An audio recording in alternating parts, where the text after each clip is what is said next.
Now, once you've obtained the information, exactly what are you going to do with it? I think the client wants to know, and again, it depends on specifically what you do, and again, as this is general and it pertains across the board, whether you're a university, you're a social service agency, you're a medical facility, whatever you do,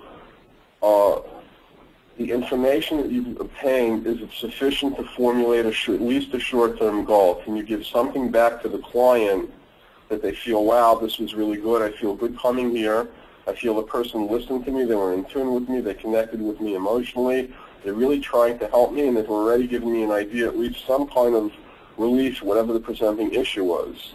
Now, obviously, many times we simply can't solve the client's issue or problem in one session. That's, for sure true. So the reassurance, or maybe the client isn't prepared. Maybe you can determine, even on the first interview, exactly what you need to do, but it's too complex or too sophisticated for the client to do in one shot. So you might have a long-term goal that you're able to formulate, but it's not realistic. So you need to break it down into short-term goals. The main point is that you leave the client with something when they walk out the door, that they feel that there's some resolution to their issue or their problem, whatever they presented. Not only that, but that you're able to break it down in a way that they can experience an immediate success. So even if it is complicated, you want to have a short-term goal that's very high probability they'll be able to achieve, and that will give them confidence to continue with whatever the regime of the program is that they need to do in order to permanently solve the problem, regardless of how many more times they might have to come back with you for future sessions.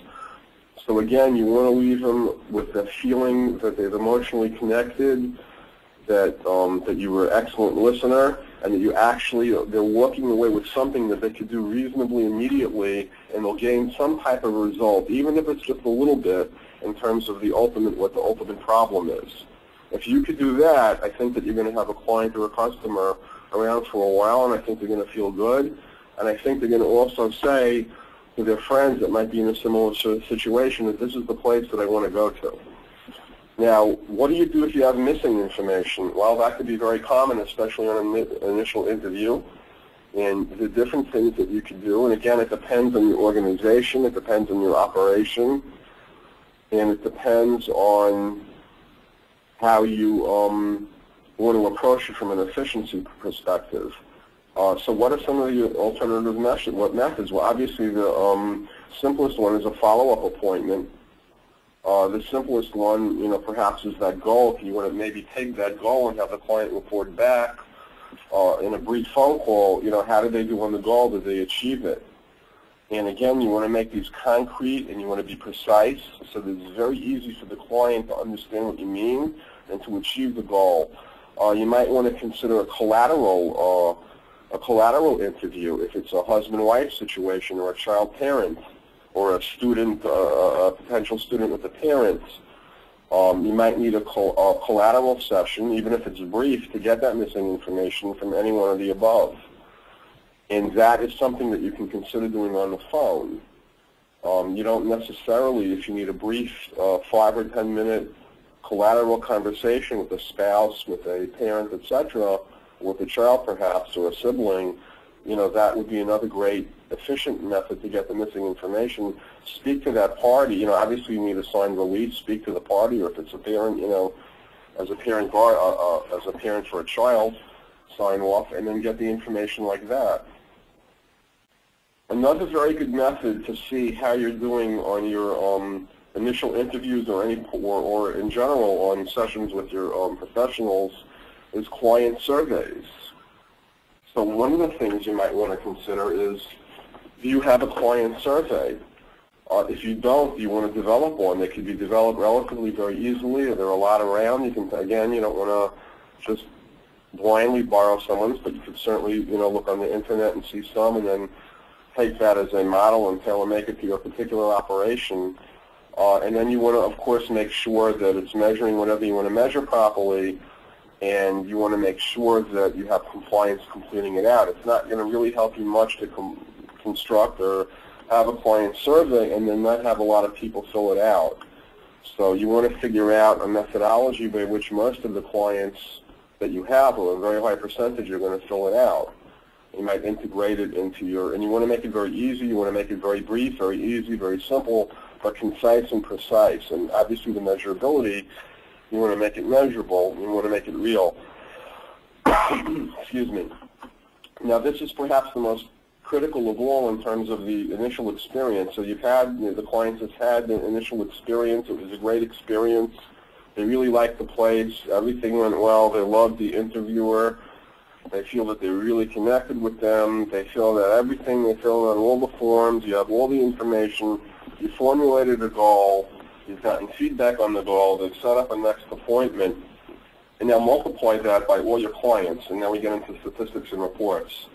Collecting all the data and having all the right data and even projecting for future data that might be needed for potential funding opportunities is not going to help if you don't have a good system of statistics and reports. The outcome measures, this is critical. You need to have staff. You need to have your staff work with your IT department because they're coming from different perspectives. And you need to design the reports in a way that it captures the information that you have. It allows you to digest it. It allows you to dissect it. You can break it down.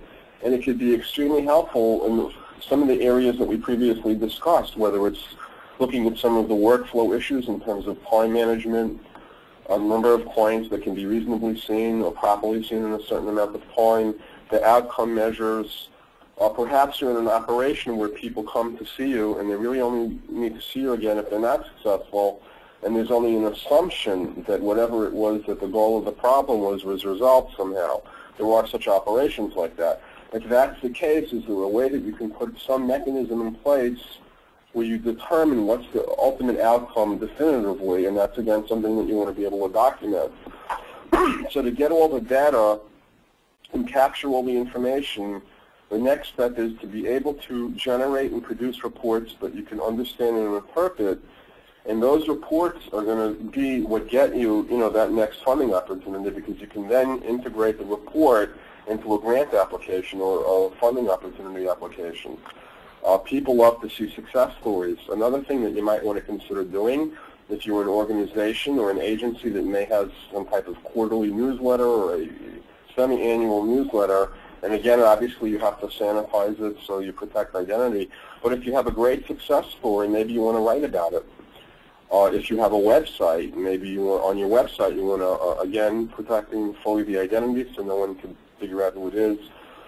You might, or perhaps you'll get from the client themselves. They'll be very grateful that you were able to assist them with a difficult problem, and they'll write you a letter and thanking you or praising a particular professional that helped them. You might want to ask them permission. Can we put your letter up? Can we put it as part of our web or wherever they would put it, as a marketing tool?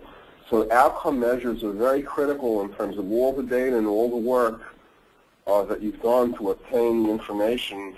And now take that and put it into a report that is in a structure that really makes sense and puts your agency, your organization in the best possible light.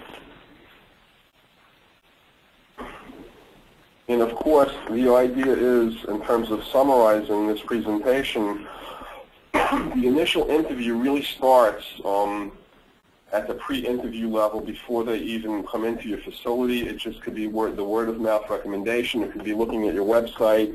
It could be any one of these points. The concept is to look at something that you're doing and to try and improve it a little bit, or look at several things if it's possible at the same time, and improve them a little bit with limited expense.